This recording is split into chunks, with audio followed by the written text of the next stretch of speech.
Hey y'all, I'm Hope. Welcome back to my channel. Today I'm wrapping up everything I read in January, and this should be pretty short and sweet because I only read 3 books in January. And one of those I actually read for a vlog that should be coming out in the next week or so I'm not actually going to talk about that book here. That'll be coming up hopefully relatively soon down the road. But the first book that I read that I am going to talk about was The Wicked and the Divine, Volume 1, The Faust Act.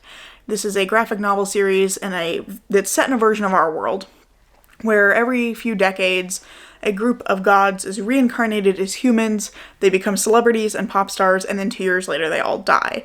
And so this is set during one instance of this recurrence, in kind of like, I think it's set in like 2019 or something, whatever year this first volume came out. And the recurrence is happening, I think it's been happening for about a year or a little less than a year. And there is a young woman who's just like a normal human who, after a concert, meets Lucifer, and through Lucifer meets several of the other gods, and then gets kind of dragged into helping to prove Lucifer's innocence because Lucifer gets accused of a murder that she did not commit.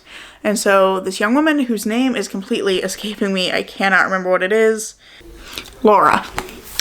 The main character is Laura. So Laura kind of gets dragged into the situation where she's helping to prove Lucifer's innocence, and that's kind of where all of this kicks off. Laura meeting them and getting involved in this. The thing that I had an issue with here, because I really like this, I think that the art is really pretty, and I think that a lot of the story is really compelling.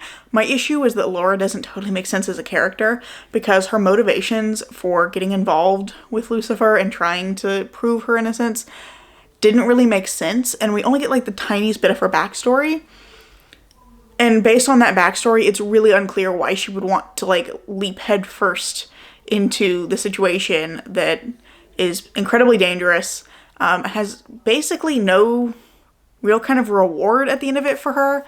So I didn't totally get why any of this was happening, but I do think the mystery elements were fun, and I am curious to see where the series is going. I am planning to continue on at some point. I'm curious to see where this is going to go because this ends on a cliffhanger. The other book that I read was The Hunter by Jennifer Herrera. This was a book I had as an ARC, and it came out on the 10th of January, I believe. This one is following a cop from New York who's recently lost her job and lost her marriage. Her husband has separated from her. And all of this is happening in the wake of something that she did while on the job that has created some sort of scandal. And so after losing all of that, she ends up returning to her small hometown in Ohio to try and take advantage of a mystery that's unfolding there by solving it and using it to kind of resurrect her reputation. So I thought this was really fun. This is a pretty light, I would say, crime police procedural kind of a thing.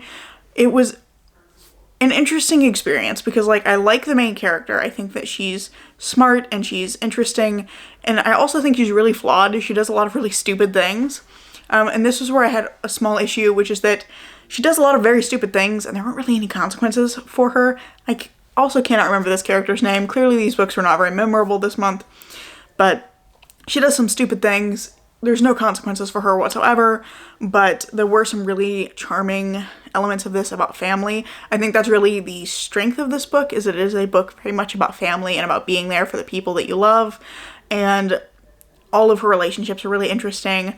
So she has a daughter who goes with her to Copper Falls, and the relationship with her daughter was adorable. It's very much about the relationship between her and her husband, and kind of her reflecting on it from the situation of, you know, he's left me, where do I go from here?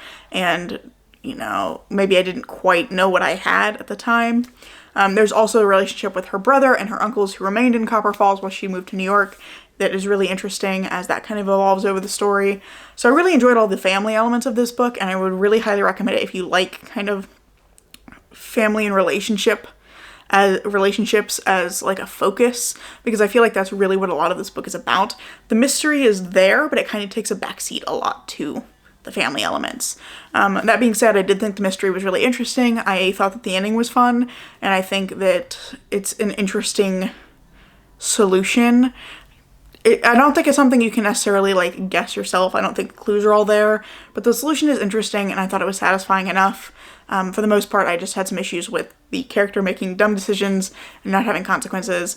Also, I think that her husband is kind of an asshole, and I don't know why she was so desperate to get back with him because he left her at the first chance. So there was that. All of that being said, I really liked the tone of this book, and I thought that it was really fun. It had a lot of elements that almost felt like it was trying to lean a little bit into like some fantasy elements. Not quite, but it had this kind of whimsical fairy tale-esque layer to it that I thought was really interesting and really compelling. So I would definitely read more from this author in the future, and if there's more books in the series, if this ends up being the start of a series, I would definitely read more because I thought this was, you know, just a really good time. It was a fun book to read. But that's everything that I read in January. As I said, it wasn't very much, and to be honest, a lot of my January reading was kind of middling. It was stuff that I thought was fun enough, but not really great. I'm hoping that February is going to be better, and hopefully just like more in quantity because I've been missing reading, but to be honest, school has just been kind of kicking my butt. I have a lot of school reading to be doing, and I've not figured out quite how to balance all of it yet for this semester. So it's the next day, and it just occurred to me that it might be interesting to mention here briefly the things that I have been reading for school. I hadn't originally included them because I haven't read like full books. We've been reading selections of things, but I think they're all really interesting, so I thought I would just mention them here in case you guys were interested in picking them up for yourself. So the first thing we read was Letters Written in France by Helen Maria Williams. Long title, Letters Written in France in the Summer of 1790. She was in France a year after the fall of the Bastille, and so these are her letters talking about the revolution and kind of her support of the revolution, talking about how she thinks it's this good thing that the people are seeking liberty, and her kind of reasoning behind it. So I think this is a really interesting read. There is a section in the middle I didn't read, but apparently it's like a gothic interlude that is really interesting, so I'm probably going to go back at some point, but that was the first thing we read. So we can find a spot to put these. Then we read some poetry by Charlotte Turner Smith, which is all very melancholy. We read a selection of her elegiac sonnets, which are very much like Life is Pain, I Long for the Peace of Death, that kind of thing. Then we read The Immigrants, which is explicitly about the French refugees who fled France during the Revolution, and about her kind of encouraging the British people to feel empathy for them rather than continue to hate them because they're French. So I thought that was really interesting. And then the last one we read was Beachy Head from Many Years Later, and that one is about like a landmark in England, but it's also about like scientific progress, and it's just an odd poem, and I don't really know how to describe it, but it is really interesting. It's very long, but pretty compelling, and does pull in a lot of like scientific stuff, has footnotes. It's an interesting poem. After that, we read selections from Mary Wollstonecraft's The Vindications, both A Vindication on the Rights of Men, which is a reaction to somebody else's critique of the French Revolution. Edmund Burke wrote Reflections on the Revolution in France. Wollstonecraft is responding to him and saying basically, like, you're relying on feeling and emotion to say that the revolution is bad, but actually if you reason it out, the revolution is good, or at the very least, it's important that, like, the rights of men be recognized, that kind of a thing. And then obviously A Vindication on the Rights of Women is a kind of very early feminist piece that's an important piece of history, so we read that. And then that one I think is a little bit denser, a little bit harder to get through, but it is interesting. And then the last thing we read was A Letter to the Women of England by Mary Robinson. We read this alongside The Vindications.